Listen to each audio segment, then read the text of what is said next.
Maulan na naman guys, and alam naman natin, payong is a must paglalabas.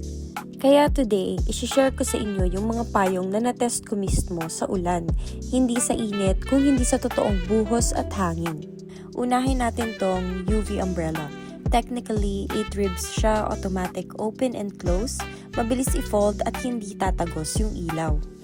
Pero based sa personal experience ko sa ulan, dito siya medyo tagilid. May isang rib na nasira, though nababalik naman, pero may isa na medyo naging loose.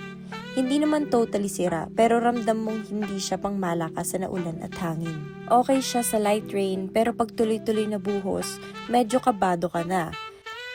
Next is itong UV folded sun rain umbrella.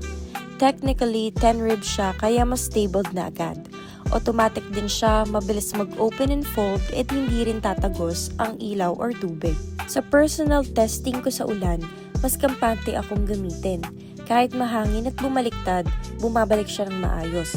Hindi siya flimsy, ramdam mo yung quality. Pwede talaga siyang pang-ulan, hindi ka manghihinayang gamitin kahit malakas ang hangin. Lastly, itong Vivenna umbrella. Technically, 8 ribs siya pero sobrang kapal at tibay ng material.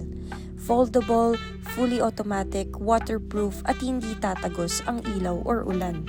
Sa personal testing ko sa malakas na ulan, ito yung pinaka-solid. Kahit mabaliktad dahil sa hangin, bumabalik agad.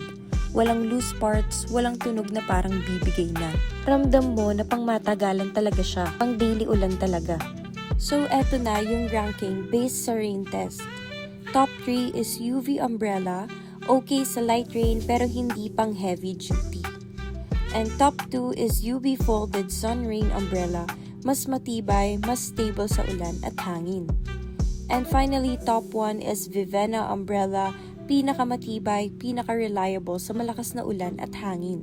Click the link below to check out